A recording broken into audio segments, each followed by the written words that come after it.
예수님의 제자 베드로가 성격이 대단히 거친 사람이었습니다. 우리가 성경을 보시면 알지만 흥분을 잘하고 과격한 사람이었습니다. 그런데 그가 예수님을 알고 그 다음에 성령을 받은 다음에는 하나님께서 크게 쓰시는 3,000명을 회개시키고 초대 예루살렘 교회를 인도하는 일을 하는 사도가 됐습니다. 그런데 그가 베드로 전서와 후서를 남겼는데 그 후서에 보면 이와 같이 마지막 때 어떻게 우리가 신앙생활을 해야 될 것인가, 즉 이 땅에 예수 믿는 사람들이 이렇게 모여서 예배하고 기도하고 서로 사랑하고 용서하면서 무엇을 준비해야 될 것인가를 분명히 기록했습니다. 특히 주목할 만한 것은 베드로가 신의 성품에 참여해야 될 것을 언급을 했습니다. 그래서 베드로 전후서를 보면 진짜 베드로가 많이 변화가 됐구나. 그렇게 과격하고 성도 잘 내고 성격도 급하고 참을성도 없고 하는 뜨거운 사람이었는데 하나님을 진정 사랑하는 마음이 그 밑에 깔려 있으니까 그 거칠고 모나고 과격했던 자가 신의 성품을 논합니다. 그만큼 많은 고생을 하면서 핍박과 환난 가운데 많은 연단을 받았기 때문에 우리가 전에도 말씀드렸지만 이 땅에서 받는 고난은 잠깐이고 도리어 크게 기뻐하도다. 왜 그렇다고 했습니까? 이는 불로 연단해도 없어질 우리 믿음의 시련이 금보다 더 귀해서 주님 만날 때 칭찬과 영광과 존귀함을 얻게 하려 함이라 그랬죠. 자기 자신이 많은 연단을 받았기 때문에 자기 자신이 내적인 성품이 바뀌고 감정과 생각이 바뀌고 삶이 바뀌었기 때문에 그렇게 고백할 수 있는 것입니다. 신의 성품을 글로 남길 수 있었던 것입니다. 그렇다면 우리가 이 땅에 태어나서 성격은 각각 다릅니다. 부모로부터 받은 유전적인 것이 있고 또 이 땅에 살면서 내가 후천적으로 또 생기는 성품들이 있습니다. 좋은 것도 있지만 안 좋은 것도 있는데 잘 생각해 보세요. 내 성품 중에 좋은 것이 더 많습니까? 안 좋은 것이 더 많습니까? 이런 거 거의 생각 안 하고 삽니다. 우리 남편은 성격이 안 좋아요. 우리 아내는 답답해요. 우리 시어머니는 너무 예민하고 까다로워요. 우리 며느리는 싸가지가 없어요. 우리 아들은 어때요? 우리 목사님은 어떻고 저 집사는 어떻고. 보면 다 좋다 싫다 이 구분을 분명히 짓는데 그 기준은 대부분 뭡니까? 처음에는 외모입니다. 그런데 조금 가까이 살다 보면 지내다 보면 뭐가 그것을 결정합니까? 그 사람의 성품이죠. 어떻게 보면 믿음은 두 번째 세 번째예요. 믿음이 좋은 것 같은데 성품이 안 좋을 경우 가까이 하기엔 너무나 먼 당신이 되는 거죠. 목사님도 그래요. 목사님 말씀도 좋고 뭐 다 좋아. 그런데 성품이 안 좋아. 그러면 가까이 합니까? 멀리 있습니까? 잘 아시잖아요. 가까이 안 와요. 밥 먹을 때도 혼자 먹어야 돼, 목사님. 예배 때 이렇게 말씀으로만 은혜 받고 평소에는 멀리 거리를 둬야지. 안 그러면 성품이 안 좋은 사람 가까이 해보세요. 상처를 쉽게 받거든요. 그냥 거리를 항상 유지해야 되죠. 근데 은혜를 받았어요. 또 집사님한테 어떤 분이 믿음도 좋은 것 같고 겉으로 볼 때 인품도 훌륭한 것 같고 그래요. 그래서 좀 가까이 했더니 속에 있는 것이 이제 드러나잖아요. 그 실상이 드러나잖아요. 그러면 실망하죠. 그래서 성경이 구약이 이렇게 분량이 많은데 왜 복음서 앞에 붙었는가? 예수님이 오셔서 구약의 말씀을 다 이루셨는데 율법을 다 완성하셨는데 왜 하나님은 신약보다 몇 배로 더 많은 이 구약을 붙여주셔서 우리에게 정경으로 주셨는가? 그 이유가 있습니다. 그것은 인간이 죄인이라는 것을 알게 하시는 거예요. 그래서 우리를 죄에서 구원할 구세주가 오신 것입니다. 그래서 복음서 앞에 창세기부터 말라기까지 이 오랜 시간에 수많은 사람들이 기록한 이 글이 우리에게 주어진 것은 인간이 존재가 무엇인지를 알아라. 죄인이라는 것을 깊이 알아라는 겁니다. 그래서 복음서부터 볼 때는 잘 모르는데 창세기부터 말라기까지 읽은 다음에 복음서에 들어가면 너무 예수님이 반갑고 너무 충격적이고 너무 감사한 분이 됩니다. 지금 이 시대 그리스도인들의 이 문제가 몇 가지가 있는데 그것은 구원에 대한 기쁨과 감사가 없다는 것입니다. 예수에 대해서 너무 잘 알고 가르치고 배웠어요. 그래서 예수 믿고 구원받고 언젠간 주님이 오실 때 내가 부활해서 예수 믿는 우리들이 부활해서 주님 만나서 하늘나라에서 영원히 산다는 걸 너무나 잘 가르쳤어요. 왜? 가장 중요한 것이 그것이니까. 그래서 그것에 대한 믿음은 분명합니다. 확실합니다. 예수가 하나님의 아들이신 거 믿으십니까? 아멘. 그분이 내 죄를 담당하시고 부활하신 거 믿으십니까? 아멘. 그분이 다시 오신다는 거 믿으십니까? 아멘. 그때 내가 예수 믿기 때문에 나도 성령으로 부활해서 주님 만나서 하늘나라 가서 영원히 산다는 거 믿으시죠? 아멘. 네. 그것 때문에 우리가 예수 믿는 거거든요. 그런데 예수 믿는 사람, 하늘에 들어가서 영원히 거룩하신 하나님과 함께 산다는 것을 알고 확신하는 사람들의 삶이, 즉 이 땅에서의 삶이 엉망진창이더라. 진짜 이 사람이 예수 믿는가? 안 믿는가? 혼란스러울 정도로. 우리 아버지가 진짜 예수 믿는 사람인가? 저 사람 정말 구원 받을 수 있을까? 못 받을까? 이런 분들이 있죠. 그래서 자녀들이 믿음이 좋고 교회에서는 직분도 있고 봉사도 많이 하고 유명한 사람인데도 불구하고 자식들은 알거든요. 자기 아버지 어머니가 집에서 어떻게 말하고 행동하는지, 어떻게 사람들에 대해서 말하는지, 어떻게 돈을 벌고 쓰는 사람인지 자녀들은 속일 수가 없어요. 같이 사니까. 그러니까 자녀들에게 큰 실망을 주고 아픔을 주는 사람들이 누군가? 대부분 어머니, 아버지입니다. 기도는 그렇게 자식들 위해서 평생 하지만 잘못된 것이 있기 때문에 잘못된 것을 깨닫고 고치면 되는데 그것을 모르니까 못 고치죠. 그러니까 자녀들에게 실망을 주고 아픔을 줍니다. 그래서 그게 심한 경우는 부모들의 그 외식함, 가면 쓰고 사는 것이 싫어서 교회에 안 나와. 다른 교회를 가든지 아니면 믿음에서 떠나는 경우도 있습니다. 그 왜 그래요? 교회에서도 마찬가지죠. 굉장히 믿음 있고 훌륭한 분인 줄 알았는데 그분의 약점을 봤어요. 연약함을 봤어요. 그러면 일반적인 연약함이면 궁일이 여기는 마음으로 기도해 주는데 고의적으로 치밀하게 악을 행해 술수를 부려. 아, 그러면 그 참 충격과 함께 실망과 함께 예수 믿는 사람이 저러면 안 되는데 저 사람 과연 구원 받을 수 있을까? 없을까? 여기까지 가죠. 그거 왜 그래요? 구원에 대해서만 가르쳐놔서 그래요. 예수 믿으면 구원받는다는 것만 잘 가르쳤어요. 그래서 그건 잘 믿어요. 그런데 구원받은 사람이 이 땅에서 하늘나라 갈 때까지 어떻게 살아야 되는지는 잘 안 가르친 것입니다. 한국교회가, 목회자들이, 먼저 믿은 분들이. 그래서 제가 한 달 전부터 많은 여러 가지 한 달 전이 아니죠. 몇 달 전부터 많은 고민이 있었어요. 특히 우리 이 시대를 사는 우리 젊은이들, 20, 30대 때문에. 근데 제 자녀들도 이제 20대고. 대학 가면 끝날 줄 알았더니, 졸업하면 알아서 살 길 찾아갈 줄 알았더니, 그게 됩니까? 안 됩니까, 지금? 과거에는 됐는데 지금은 안 돼요. 아무리 좋은 학교에 나와도 이 먹고 사는 게 안정적으로 졸업과 동시에 시작하는 사람이 10%도 안 됩니다. 대한민국에서 현재. 그러니까 이게 공부를 잘하고 못하고 잘생기고 못생기고가 문제가 없이 부모가 능력 있고 없고 관계없이 사는 것 자체가 불확실해요. 불안합니다. 그래서 이걸 제가 심각하게 고민했어요. 몇 달 전부터. 고민해도 이게 해결이 되겠습니까? 안 되겠습니까? 해결이 안 돼요. 제 자식들도 그렇고 우리 교회 청년들도 그렇고 어떻게 해야 저들을 잘 도울 수 있을까? 어떻게 해야 저들이 믿음을 가지고 잘 살 수 있을까? 어떻게 해야 정말 하나님께도 쓰임받고 이 땅에서도 거룩한 삶을 살고 유능한 자가 되어서 사회에서도 쓰임받고 교회에서도 쓰임받고 복받는 삶을 살 수 있을까? 많은 고민을 했는데 이게 해결이 안 됩니다. 해결이 안 돼요. 뭐 큰 사업을 하는 분들이 일자리를 계속 창출해서 고용을 창출하면 제일 좋은 방법이죠. 그런데 그런 분 드물고 또 있다 할지라도 뭐 자기 자식한테나 다 물려주려고 그러지 뭐 어려운 사람들에게 일자리를 창출해서 그들 밥 먹고 살게 해주고 또 인내하면서 가르쳐서 기술을 배우든지 일을 배우든지 해서 밀어주고 후원해주고 인내해줄 사람들 예수 믿으면서도 그런 분들 찾기 어렵습니다.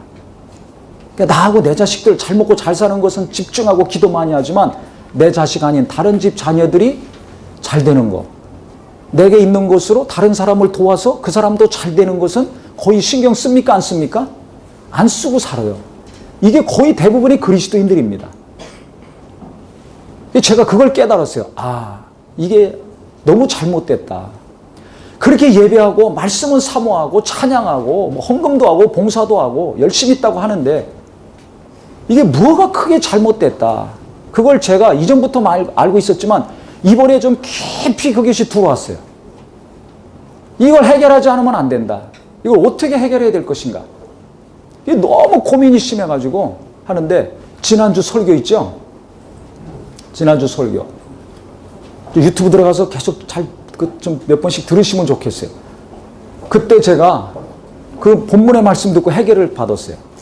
광야 40년 하나님이 이스라엘 백성들을 인도하실 때 옷이 헤어지지 아니하고 발도 부르지 않았다 그랬죠. 그 말씀으로 제가 해결을 받았어요. 아, 하나님이 함께 하신다면, 하나님이 인도하시는 길로만 간다면 옷이 헤어지지 않아요. 발이 부르지 않아요. 즉 먹고 사는 문제는 누가 해결해 주신다는 겁니까? 하나님이 해결해 주신다는 거예요. 그 광야에서 하나님이 40년 동안 먹을 거 날마다 주셨습니다. 굶은 사람이 있습니까? 없습니까? 없습니다. 옷 걱정한 사람 없어요. 발도 부르지 않았어요. 그 뜨거운 대낮에도 샌들 하나 신고, 양말이 뭐가 있습니까? 신발이 뭐 좋습니까? 걸어 다녀야 되는데도 발이 부르지 않았다고 했습니다. 근데 요즘은 아픈 것도 많고, 뭐 옷 걱정, 집 걱정, 사는 걱정, 교육시키는 거, 뭐 노후 걱정, 자식 걱정뿐만 아니라 손자, 손녀들까지 막 걱정하면서 살죠. 그들은 그런 걱정 없이 살 수 있었어요. 왜? 하나님이 알아서 다 해결해 주셨으니까. 그러니까 하나님의 말씀은 너무 많이 알고 있는데, 이렇게 어려서부터 엄마 손잡고 아빠 손잡고 다니면서부터 잘 알고 배웠는데도 불구하고, 또 많은 체험이 있는데도 불구하고, 입만 열면 예수님에 대해서, 하나님에 대해서, 뭐 성령에 대해서, 성경에 대해서 줄줄줄 나오는데도 불구하고 문제가 뭐냐 가만히 들여다보니까 하나님께 대한 믿음이 없어요. 이 마음에. 말씀은 머릿속에 잘 들어있는데, 귀로 듣고 입으로 말하고 눈으로도 본 것이 너무나 많은데, 실제 하나님께 대한 믿음, 이 믿음이 마음에서 없더라. 저부터 믿음이 없다는 걸 발견했습니다. 아, 내가 믿음이 없구나.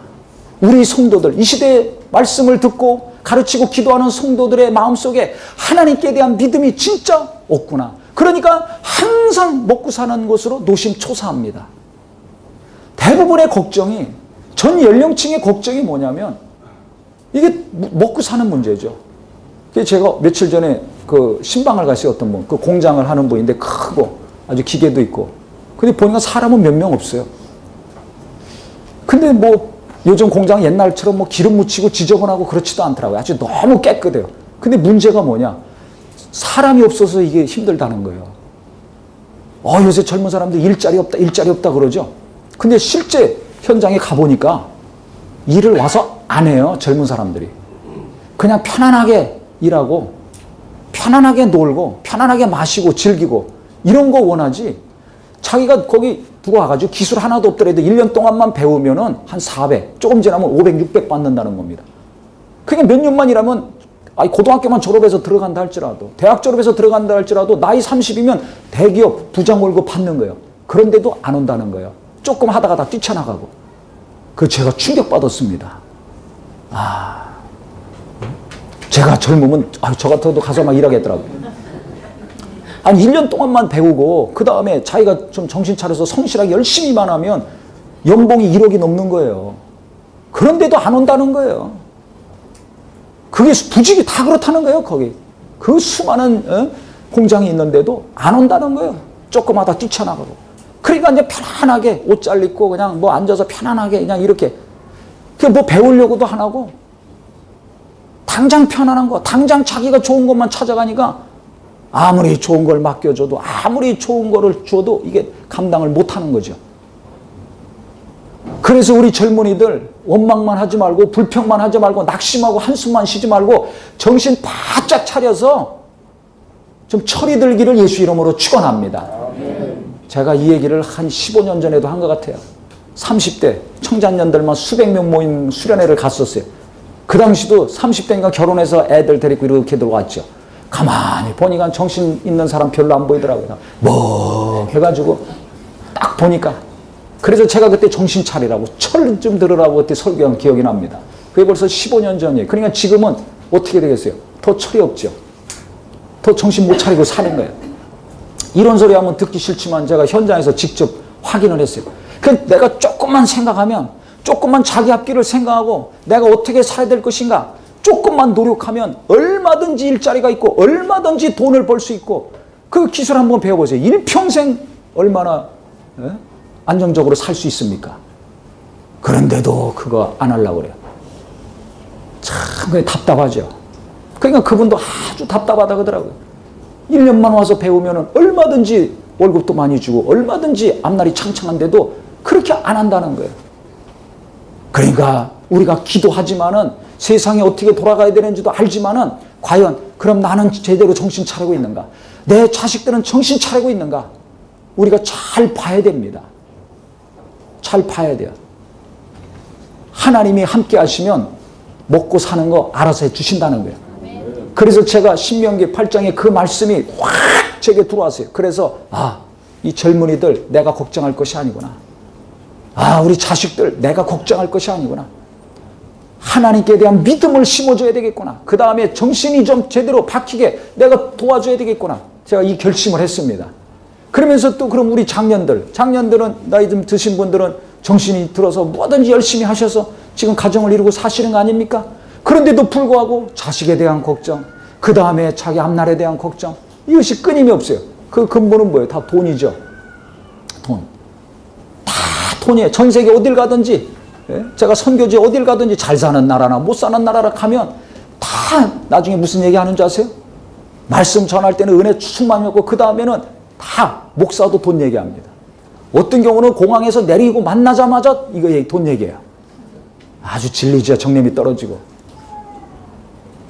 그러니까 다 돈 얘기해요. 평신도도 뭔 얘기야, 믿음 얘기하다 나중에는 이 돈 얘기해요. 자기가 결혼해서 집 짓고 있는데 돈이 없어서 집 못 짓고 있다고. 그리고 거기 또 데리고 가요. 보여줘. 자꾸 그 얘기해. 그게 뭐예요? 도와달라는 얘기 아니에요?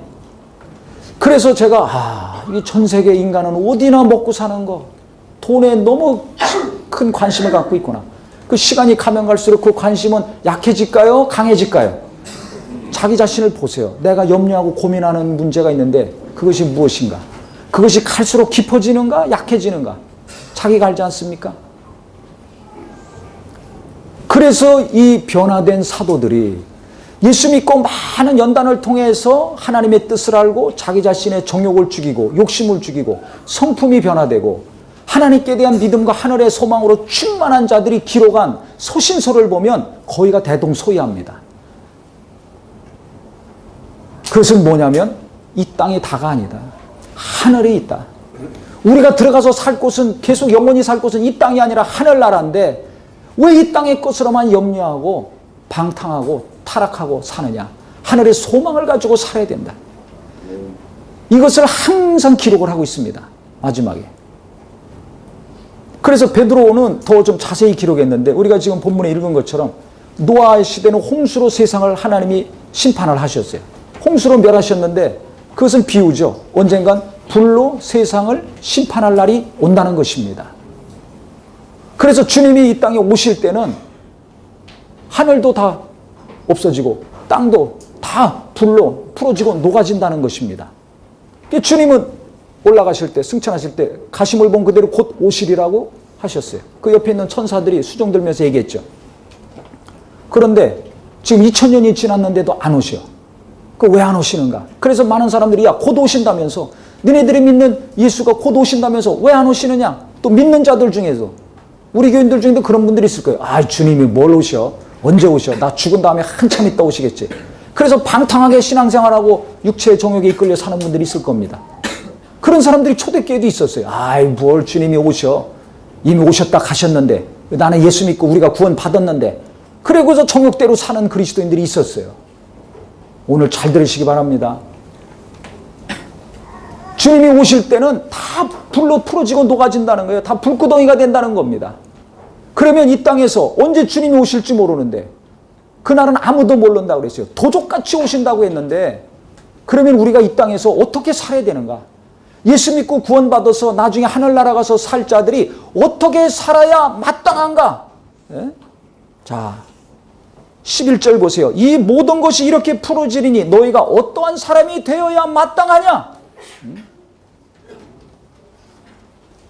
거기 나오죠. 거룩한 행실과 경건함으로 하나님의 나라에 임하기를 바라보고 간절히 사모하라 그랬습니다. 그날에 하늘이 불에 타서 풀어지고 물질이 뜨거운 물에 녹아진다고 했어요. 이 땅에 예수 믿는 사람들이 어떻게 사는 것이 마땅한가? 첫 번째는 거룩한 행실과 경건함으로 살아야 된다는 것입니다. 그러니까 내가 먹고 사는 거 자꾸 염려가 되면 내가 믿음이 없구나. 이걸 빨리 깨달으셔야 돼요. 그래서 무슨 기도를 해야 되냐면 사업 잘 되게 해주세요. 취직 잘 되게 해주세요. 돈 잘 벌게 해주세요. 하기 이전에 주여 내게 믿음을 주시옵소서. 주여 내 남편 내 아내에게 믿음을 주시옵소서. 내 자녀들에게 믿음을 주시옵소서. 이 기도가 먼저 되기를 예수 이름으로 축원합니다. 믿음이 없으니까 염려하는 거예요. 믿음이 없으니까 불안에 떠는 겁니다. 믿음은 뭐예요? 들음에서 나고 들음은 그리스도의 말씀으로 말미암았다고 했죠. 그러니까 말씀을 사모하고 사모해서 그 말씀이 성령으로 내게 임할 때 먼저 그 나라와 의를 구하라. 그러면 이 모든 것을 더해주리라. 마태복음 6장 33절. 그 말씀이 제게 임했을 때 마음이 평안하고 담대했어요. 그런데 또 염려가 옵니까 안 옵니까? 또 오죠. 그러니까 또 하나님이 신명기 8장 말씀을 통해서 40년 동안 내 옷이 헤어지지 아니하고 너희들 발도 부르지 않았고 40년 동안 내가 날마다 먹을 양식 주지 않았느냐. 그 말씀이 또 제게 성령으로 확 들어오니까 염려와 근심이 떠나가고 마음과 생각이 평안해지고 담대해집니다. 그러니까 하나님 입으로 나오는 모든 말씀으로 살으라고 하신 말씀이 진리입니다. 떡만 생각하니까 집을 생각하고 옷을 생각하고 평생 먹고 살 것만 생각하니까 염려하고 두렵고 떨리는 것이 마음과 머리에서 떠나가지 않는 거예요. 나를 괴롭히죠. 불안하게 하고. 그러니까 내게 하나님 입에서 나오는 말씀이 들어와야 돼요. 말씀이 내 영혼에 들어와야 돼요. 성령으로 내 마음에 들어와야 됩니다. 내 생각에 깊이 들어와야 됩니다. 그 말씀이 들어왔을 때 아는 말씀, 머릿속에 있는 말씀이 아니라 내 마음과 내 생각 속에 깊이 들어와서 내 영혼에 들어와서 생명이 되고 능력이 되는 말씀이 임해야 이 근심과 염려가 떠나가는 거예요. 그래서 믿음은 들음에서 나고 들음은 그리스도의 말씀으로 말미암는다고 성경에 기록하고 있는 겁니다. 그러니까 우리 은혜 받은 말씀, 나를 위로하시고 나를 살리신 말씀은 잃어버리지 말고 계속 붙들어야 됩니다. 깊이 묵상해야 됩니다. 근심이 올 때마다 그 말씀으로 대적하시기를 예수 이름으로 축원합니다. 기록되었으되 기록되었으되 기록되었으되. 예수님이 그래서 마귀의 유혹 기록된 말씀으로 물리치신 것처럼 내가 믿음이 없으니까 내가 뭐가 있어야 돼요? 말씀이 있어야 돼요. 돈이 들어오기 전에 뭐가 들어와야 돼요? 말씀이 들어와야 돼요. 집이 오기 전에 뭐가 와야 돼요? 말씀이 와야 돼요. 옷이 들어오고 취직이 되고 뭐가 들어오기 전에 내가 내 가족들에게 우리에게 뭐가 먼저 임해야 됩니까? 하나님의 말씀이 되시기를 예수 이름으로 축원합니다. 그런데 내가 두렵고 고통스러울 때마다 나는 무엇을 먼저 생각합니까? 뭐가 내게 오기를 바랍니까? 돈이 되니까 안 되는 거예요. 아파트 한 채 집이 되고 뭐 직장이고 학교고 이게 되니까 계속 두렵고 떨고 무너져가는 겁니다. 하나님 말씀이 되시기를 예수 이름으로 축원합니다. 살리는 것은 영이니 육은 무익하니라. 내가 너에게 이른 말이 영이요 생명이라 그랬어요. 내가 무엇으로 살아야 될 것인가? 하나님의 말씀. 내 자식들 무엇으로 살려야 될 것인가? 하나님의 말씀이 되기를 예수 이름으로 축원합니다. 그러니까 어려서부터 들은 말씀이 아니라 이미 알고 가르쳤던 말씀이 아니라 내게 하시는 말씀, 만나를 날마다 먹어야 살았던 것처럼 오늘 내게 필요한 말씀을 주시옵소서. 이 어려운 시대에 내와 내 가정에 필요한 말씀을 주시옵소서. 이 두렵고 떠는 내 아들 딸들의 영혼에 하나님의 말씀이 임하게 하여 주시옵소서. 이것이 날마다의 사모함과 간절한 기도요 간구가 되시기를 예수 이름으로 축원합니다. 그래야 내가 사는 거예요. 내 자식도 살고 남편도 살고 다 사는 겁니다.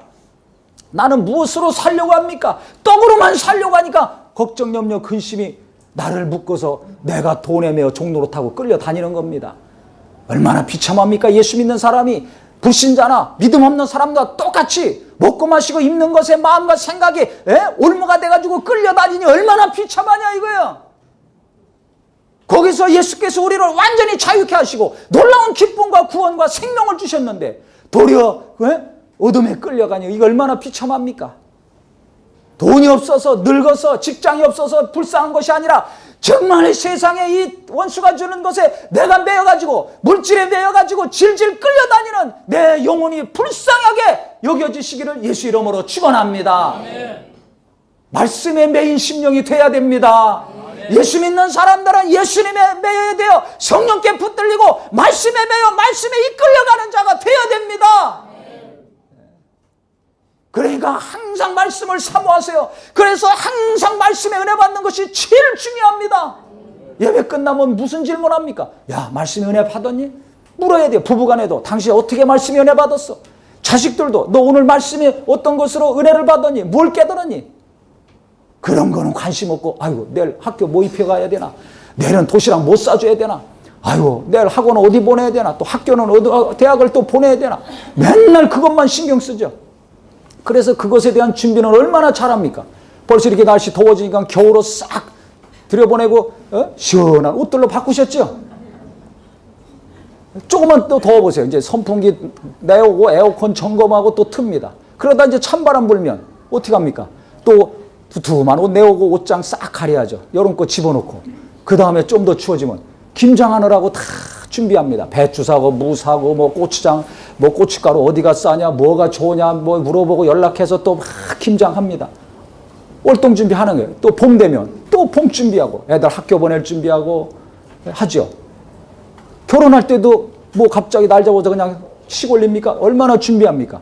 자기들이 하고 그 다음에 양가 부모들 또 상견례하고 그 다음에 결혼식장 잡고 뭐 신혼여행지 잡고 여러 가지 또 준비할 거 하고 그래가지고 결혼식 딱 하죠. 이 세상 사는 일은 항상 미리미리 준비합니다. 애들도 준비시키고 어른도 준비하고 모든 걸 다 준비합니다. 아주 철저히 하죠. 그런데 하늘나라 갈 준비, 내 영혼이 언제 오실지 모르는데 주님 맞을 준비, 그 나라에 가서 살 준비는 내가 지금 하고 삽니까? 안 하고 삽니까? 꿈도 안 꾸고 삽니다. 내 가족들, 내 자식들 하늘나라 갈 준비 내가 시키고 있습니까? 안 시키고 있습니까? 안 시킵니다. 제가 이걸 깊이 아주 깨달았어요. 아, 믿음이 없구나. 먹고 사는 것 때문에 너무 고민 많이 하면서 믿음이 없구나 하는 것과 동시에 뭘 깨달았는가? 하나님이 알려주신 것은 하늘에 대한 소망이 없구나. 이걸 몇 달 전부터 깨닫게 하셨어요. 진짜 하늘에 대한 소망 없습니다. 땅의 소망만 있으니까 땅의 것만 생각하고 땅의 것만 계산하고 땅의 것만 신경 쓰고 있어요. 그러니까 이게 하나님에게서 마귀에게 속했다가 하나님께 속한 자들이 계속 다시 마귀가 주는 유혹에 빠져가지고 마귀 손에서 벗어나질 못하고 있는 거예요. 그러니까 예수 안에서 하나님이 주시는 그 풍성하고 놀라운 것들은 누리질 수가 없어요.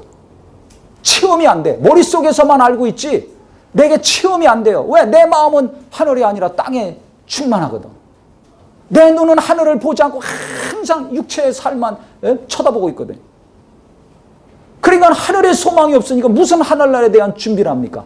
나이를 먹어도 똑같아요. 젊어도 똑같고 어린아이들도 하늘나라에 가서 어떻게 살아야 될 것인가? 그 나라에 가서 잘 살 준비는 절대 안 하고 있습니다. 그러니까 예수 믿고 구원받은 자들 물의 심판처럼 어느 날은 불로 말미암아 이 모든 눈에 보이는 천지 만물이 다 녹아지고 없어질 날이 온다는 것을 분명히 아는 자들 어떻게 살아야 마땅한가? 주님 만날 준비하면서 천국 가서 잘 살 준비하면서 살아야 된다는 것입니다. 그 첫 번째가 뭐예요? 여기 나온 것처럼 거룩한 행실과 경건함이라고 그랬어요. 그러니까 하늘에 대한 소망이 있는 사람은 자기 자신을 구별합니다. 마음과 생각을 구별하면서 삽니다. 그래 말도 구별합니다. 예수 믿어서 구원받았으니까 안심하고만 살 것이 아니라 날마다 기도와 깊은 말씀의 묵상 가운데 자기 자신이 거룩해지는 정욕은 죽고 육신의 정욕, 안목의 정욕, 이생의 자랑은 날마다 죽고 그리스도와 함께 십자가에 못 박여 죽이고 하나님의 은혜와 생명으로 사는 자가 되시기를 예수 이름으로 축원합니다. 이게 중요한 거예요. 나는 갈수록 좀 거룩해지고 있습니까? 아니면 이전하고 똑같습니까? 아니면 좀 거룩하고 충만했다가 다시 세상으로 돌아가서 지저분하게 살고 있습니까? 나는 내 마음대로 살고 있습니까? 아니면 하나님 말씀대로 살려고 하고 있습니까? 나는 시간이 가면 갈수록 어떻게 되고 있습니까? 갈수록 예수를 닮아가고 있습니까? 아니면 탈출해가지고 벗어나서 세상을 닮아가고 있습니까? 자기 자신을 잘 보셔야 됩니다. 그렇게 끔찍이 사랑하는 자기 자녀들 지금 어디로 가고 있는가? 어떻게 살고 있는가? 나는 그들에게 무엇을 자꾸 심어주고 있는가? 공부 잘해라. 돈 잘 벌어라. 좋은 직장 가라. 이것만 심어주고 있습니까? 그것만 바라고 있습니까? 아니면 저 자식이 언젠간 주님 만날 터인데 어떻게 만나야 될 것인가? 그거 준비시키고 심어주고 있습니까? 정신 차려야 돼요. 이 시대 그리스도인들이 너무 정신이 없어요. 너무 정신없어요. 주님 오시고 부활해서 주님 만난다는 건 믿으면서 그 준비는 전혀 안 하고 살아요. 이 땅에서 하는 일은 몇 달 전부터 준비 철저히 해가면서 미리미리 하는데 주님 만날 준비, 하늘나라 가서 살 준비는 전혀 안 하고 있습니다. 이 땅에서 영원히 안 삽니다. 언제 떠날지 모릅니다. 아유, 내가 늙어서 들어놓으면 그때나 준비해야지. 늦어요. 지금부터 준비하시기를 예수 이름으로 축원합니다. 예수 이름으로 축원합니다. 그래서 경건의 모양은 있으나 능력이 없는 자에게서는 내가 돌아서라고 성경은 말하고 있어요. 겉으로는 거룩하고 믿음 있는 체 하는데 실제 경건의 능력이 없는 사람, 구별하는 능력이 없는 사람, 자기 멋대로 자기 하고 싶은 대로 말하고 돈 쓰고 행동하고 사는 사람, 그들에게서 돌아서라는 거예요. 하나님 뜻대로 사는 사람, 성령의 인도하심으로 사는 사람, 겸손히 자기 자신을 낮추고 남을 높이며 사는 사람, 그 사람들과 함께 하라는 것입니다. 그 다음에 또 한 가지는 야고보서 1장 27절에 보면 하나님 아버지 앞에서 정결하고 더러움이 없는 경건은 하나님이 인정하시는 경건이죠. 말로만 거룩거룩이 아니라 정결하고 더러움이 없는 경건은 곧 고아와 과부를 그 환난 중에 돌아보고 또 자기를 지켜 세속에 물들지 아니하는 그것이라 그랬어요. 세상에 물들지 않는 구별된 삶을 사는 것과 동시에 고아와 과부를 돌보는 것이라 그랬습니다. 어려운 사람들을 돌아보고 도움을 주는 것이 하나님이 기뻐하시는 경건이라는 것입니다. 깨닫기를 예수 이름으로 축원합니다. 죄 안 짓고 겸손하게 사는 것, 온유하게 사는 것, 기도하면서 신앙생활 잘하는 것만 경건이라고 가르쳤죠. 그렇게 아시죠? 성경이 분명히 있습니다. 어려운 사람들 도와주는 것, 힘든 사람들을 도와주는 것, 실제 물질적인 도움을 주는 것을 말합니다. 마음만 기도만 해주는 것이 아니라. 그러니까 진짜 하늘에 들어가서 제대로 사시려면, 기쁨으로 주님 만나려면 나도 힘들고 어렵지만 나보다 더 힘든 사람들을 위해서 마음을 나누고 물질도 나누고 삶도 나눌 수 있는 은혜가 있으시기를 예수 이름으로 축원합니다. 그저 끌어모아서 나하고 내 자식들만 잘 먹고 잘 살라고 고민하고 두려워하고 떨고 있다면 얼마나 불쌍한 사람입니까? 얼마나 믿음 없는 사람입니까? 그래서 죄송한 말씀이지만 오늘 이 시간에 정말 내가 제대로 신앙생활 하고 있는가 아닌가, 내가 예수 제대로 믿고 있는가 아닌가, 남 보고 뭐라고 손가락질하고 떠들지 말고 자기 자신을 철저히 돌아보고 확인하시기를 바랍니다. 이렇게 살다가는 안 됩니다. 이렇게 신앙생활하면 안 돼요. 정신 차려야 됩니다. 어떻게 사는 것이 마땅한가? 이렇게 사는 것이 마땅하고 당연하다는 거예요. 언제까지 내 주머니만 채우고 내 자식들 채우려고 끌어만 모을 겁니까? 하나님이 기뻐하시는 경건, 거룩하고 깨끗한 경건, 세상에 물들지 않는 것, 더해서 어렵고 힘든 사람들을 돕는 것이 하나님이 원하시는 경건이라는 것입니다. 그런데 세상의 유혹 물리치지 못해가지고 계속 마음으로, 생각으로, 몸으로 범죄하고 있습니까? 나를 살려달라고 기도하시기를 바랍니다. 내 자식들이 계속 세상에 빠져나가고 오락에 빠져서 헤어나질 못합니까? 음란한 동영상에 빠져서 미쳐 있습니까?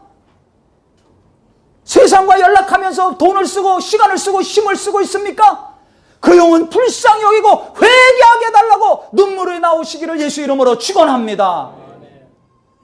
왜 2000년이 지났는데 지금까지 안 오시는가? 하나님은 하루가 1000년 같고 1000년이 하루 같다고 그랬어요. 한 영혼이라도 회개하고 멸망치 않고 구원받기를 기다리고 계시다는 겁니다. 그러니까 하나님이 굉장히 인내하는 거죠. 굉장히 인내하는 거예요. 그러니까 우리도 믿지 않는 가족들, 타락하고 자기 멋대로 사는 자들을 위해서 인내하며 간구하는 은혜가 있기를 바랍니다. 그래 기도해야 되는 거예요. 뭐 이것 잘 되게 해주세요, 저것 잘 되게 해주세요 하는 기도도 해야 되겠지만, 그보다 더 중요한 기도, 그보다 더 하나님이 기뻐 받으시는 기도는 믿음이 없는 자들이 회개하고 구원받는 겁니다. 방탕하게 사는 자들이 다시 돌이켜서 거룩하게 되는 것입니다. 나부터 나는 얼마나 방탕하게 살고 있는가? 나는 얼마나 내 하고 싶은 대로 살고 있는가? 얼마나 내 멋대로 살고 있는가? 얼마나 내 정욕대로 살고 있는가? 스스로를 깨닫고 돌이키는 회개의 역사가 오늘부터 이루어지기를 예수 이름으로 축원합니다. 그 다음에 어려운 사람들 조금이라도 도와주고, 정말 지친 사람들 위로해주고, 자기 힘으로 일어설 수 없는 사람들 우리가 힘을 모아서 밀어주는 은혜가 있기를 바랍니다. 그래서 저희들이 학원 빌려서 처음에 개척했을 때부터 선교사님들 후원하고 어려운 분들, 홀로 외롭고 고독하게 사는 독거노인들 위해서 후원을 했었어요. 그래서 절교, 이번에도 부활절 나온 헌금은 다 독거노인 후원금으로 다 쓰여집니다.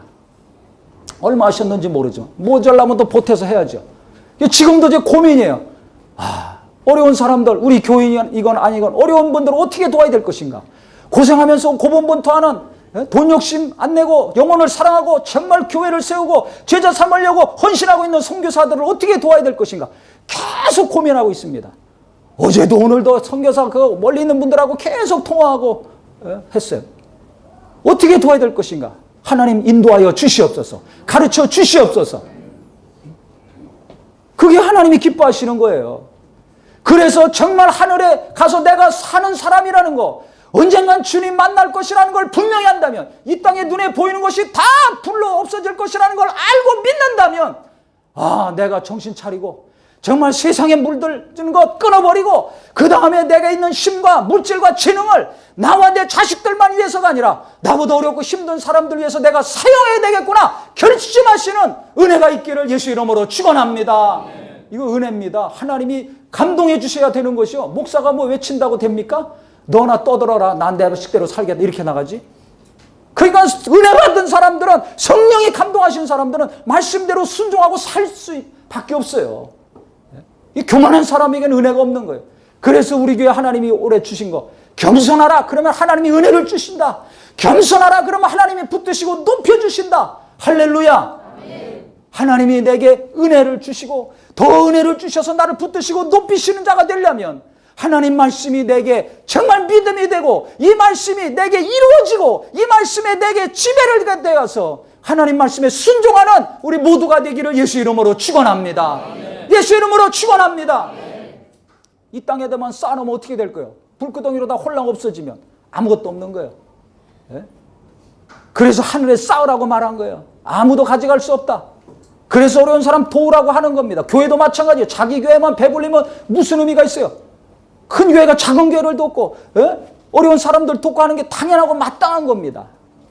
그 다음에 뭐라 그랬습니까? 하나님의 날에 임하기를 바라보고 간절히 사모해라. 이 땅에서 좋은 집에서 살고 좋은 옷 입고 좋은 차 타고 좋은 동네에서 살기를 사모하고 있습니까? 아니면은 하나님 나라에 들어가서 거룩하게 사는 것을 사모하고 있습니까? 제가 요즘 하나님이 이걸 여러 가지를 깨닫게 하시면서 진짜 진심으로 주님이 빨리 오시면 좋겠다. 제가 한 달 전부터 이 생각하고 있어요. 정말 빨리 그 나라에 가면 좋겠다. 빨리 가면 좋겠다. 그래서 성경은 무엇으로 끝납니까? 아멘 주 예수여 어떻게 오시옵소서? 어서 오시옵소서로 딱 끝나잖아요. 나중에 오시옵소서. 내가 기도 많이 하고 은혜 많이 받고 헌금도 많이 하고 하나님 일 많이 해야 되니까 나중에 오시옵소서가 아니에요. 어서 오시옵소서. 어서 오시옵소서. 왜? 이 땅은 살기 힘든 곳입니다. 항상 죄와 싸워서 이겨야 되고 많은 유혹이 있고 합니다. 그러니까 이 땅은 소망이 있는 곳이라는 거예요? 없는 곳이라는 거예요? 없는 곳이에요. 그거 알으라는 겁니다. 이 땅을 사랑하지 말라는 거예요. 그래서 세상이나 세상에 있는 것들을 사랑하지 말라. 여기는 아버지의 사랑이 없나니 이 세상은 육신의 정욕, 안목의 정욕, 이생의 자랑으로 충만한 것이라고 말하지 않습니까? 그러니까 이 세상이 있으면 자꾸 이렇게 유혹을 받고 타락할 수밖에 없어요. 그러니까 하나님이 성령을 받으라고 하신 거예요. 예수님도 부활하시자마자 뭘 받아라? 성령을 받아라. 금덩이 받으라가 아니라 뭘 받아라? 성령을 받아라. 성령이 너에게 임하시면 권능받고 내 지인이 되리라 말씀하셨어요. 그러니까 우리는 성령 근심하게 하는 자가 아니라 성령으로 충만해서 정말 그 나라를 사모하고 그 나라에 들어가기를 사모하고 열망하는 것과 동시에 이 땅에서 정말 기도하며 한 영혼이라도 하나님께 회개하고 돌아오기를 간구하고 전가하는 전도자 되시기를 예수 이름으로 축원합니다. 예수 이름으로 축원합니다. 그 새하늘과 새 땅은 요한계시록 21장 4절에 보면 거기는 애통하는 것이 없다 그랬어요. 곡하는 것이 없어요. 아픈 것이 없어요. 왜? 신령한 몸, 썩지 아니할 몸, 영광스러운 몸을 입고 우리가 그 나라에 가기 때문에 죄가 없는 몸이기 때문에 사망이 없는 겁니다. 아프지도 않아요. 그러니까 지금 이 땅에서 죄 때문에 우리가 서로 고통스럽죠. 부부 간에, 부모 자식 간에, 시어머니와 며느리 간에, 형제 간에, 이웃 간에, 성도 간에 얼마나 가슴 아픈 일이 많아요. 그게 하나도 없는 곳이 하늘나라라는 겁니다. 할렐루야, 할렐루야. 지금 보는 하늘과 땅은 다 없어지고 새하늘과 새 땅, 신천 신지에 들어간다는 거예요. 거기서 주님이 눈물을 씻어주신다는 거예요. 예? 기도하면서 흘린 눈물, 인내하면서 흘린 눈물, 정말 예수를 증거하느라고 하나님 말씀대로 사느라고 핍박과 환난과 고난 가운데 눈물 흘린 그 눈물과 땀을 주님이 직접 씻어 주신다는 것입니다. 근데 나는 갔는데 먹고 마시고 놀다 와가지고 주님이 씻어줄 눈물이 하나도 없어. 도리어 호통만 치시고 야단만 맞아. 누구는 눈물 닦아주시고, 누구는 칭찬해 주시고, 면류관 주시고, 상 주시는데 나는 멀리서 바라보고 가슴 치고 이를 박박 깔고 땅을 치고 있네. 왜? 아우, 그때 제대로 살 걸, 그때 회개할 걸, 그때 좀 더 물질을 잘 사용할 걸, 그때 겸손하게 할 걸, 왜 그때 내가 엉뚱한 짓 하고 살았는가? 왜 인생을 낭비하다 왔는가? 왜 나와 내 자식밖에 모르다가 왔는가? 왜 저렇게 땅에다만 쌌다 왔는가? 그 나라에 가서 후회하지 말고 이 땅에 살아있을 때 가슴을 치고 통회하며 회개하는 은혜가 있기를 예수 이름으로 축원합니다. 그래서 그 좋은 나라 우리가 갈 것이니까 사모하라는 거예요. 그 좋은 곳을 사모하라는 거예요. 좋은 직장, 좋은 집만 사모하지 마시고 그 하늘나라 날마다 사모하며 거룩하게 능력 있게 사는 저와 우리 모두가 되기를 예수 이름으로 축원합니다. 그래서 14절에 뭐라고 합니까? 그러므로 사랑하는 자들아, 너희가 이것을 바라보나니 주 앞에 점도 없고 흠도 없이 평강 가운데 나타나기를 힘쓰라 그랬어요. 그래서 내게 어떤 흠이 있는가, 어떤 점이 있는가, 어떤 더러움이 있는가를 빨리 보고 그거 하나씩 하나씩 빼고 없애는 은혜가 있기를 바랍니다. 제가 어느 날 그 나이도 많은데 어떤 분이 여기 막 반창고를 막 붙이고 왔어요. 얼굴에다가 조그마한 하얀 반창고를. 웃는 분은 아시네. 그 왜 그런 거예요? 그렇지, 점 빼느라고. 아니 그냥 갑자기 얼굴은 빨갛고 하얀 반창고를 붙이고 왔어요. 안경도 그 선글라스 같은 거 끼고 창피하니까. 어디 아프세요? 그랬더니 아니요, 점 빼고 왔대요. 나중에 물어보니까 레이저로 막 지지는데 막 아프고 막 타는 냄새도 나고, 그런데 그거 예약해가지고 어디 잘하는데 해가지고 빼고 왔다는 거예요. 그 며칠 동안 붙이고 다니죠. 뻘개가지고. 그 이제 깨끗해져 나중에 시간이 지나면. 남자들이 그래, 연세 드신 분들이. 그 어떤 분이 또 그렇고 다니더라고요. 그 저보고도 빼라고 소개시켜 줄 테니까. 보세요. 그거 좀 멋있게 보이려고, 젊게 보이려고, 깨끗하게 보이려고 그 아픔도 참아가면서 돈 줘가면서 점 막 뺍니다. 그 멀쩡한 사람이 양복 입고 반창고 여기 얼굴에 다 붙이고 다녀보세요. 얼마나 창피합니까? 가는 사람 다 쳐다보는데 그래도 그거 감당하고, 창피한 거 감당하고 다 그 빼고 반창고 붙이고 다닙니다. 세상에서 몇 년 사는 것도 그렇게 사는데 하물며 하나님 앞에 가서 영원히 살 텐데 내게 어떤 흠이 있는가, 어떤 시꺼먼 것이 있는가, 이거 이 땅에서 빼고 가는 우리 모두가 되기를 바랍니다. 하나님 앞에 가서 시꺼멓고 더러운 거 그냥 덕지덕지 붙이고 가면 되겠어요? 안 되겠어요? 안 되잖아요. 네? 그러니까 그 나라에 가서 정말 많은 사람과 주님 앞에 창피를 당할 것인가, 아니면 이 땅에서 좀 창피하더라도 회개하고 돌이키고 인내하면서 점도 없고 흠도 없고 하나님 앞에 평강 가운데 정말 만날 것을 내가 준비할 것인가, 지혜로운 결단이 있기를 예수 이름으로 축원합니다. 그래서 자식들 공부만 해라, 시집장가 잘 가라, 취직만 하라 할 것이 아니라, 아유 우리 자식들 무슨 점을 빼야 되는가, 아유 우리 딸은 어떤 것이 빠져야 되는가, 우리 아들은 무엇가 저 안에서 나와야 되는가, 그걸 잘 보셔서 교만함과 불순종과 더러운 것들 하나씩 하나씩 빼달라는 기도와 은혜가 있기를 예수 이름으로 축원합니다. 아멘. 그래서 우리 모두는 오늘부터 언제 주님이 오실지, 내가 언제 갈지 모르지만 그날은 반드시 옵니까 안 옵니까? 옵니다. 그래서 오늘부터 우리 얼굴에 점 말고 내 영혼의 점을 좀 뺍시다. 내 마음의 흠을 좀 뺍시다. 모든 더러운 것, 세상적인 것들도 하나씩 하나씩 제거해 나갑시다. 그래서 평강 가운데 주님 만날 수 있도록 기쁨으로 주님 만나는 우리 모든 성도가 되시기를 예수 이름으로 축원합니다. 기도하겠습니다.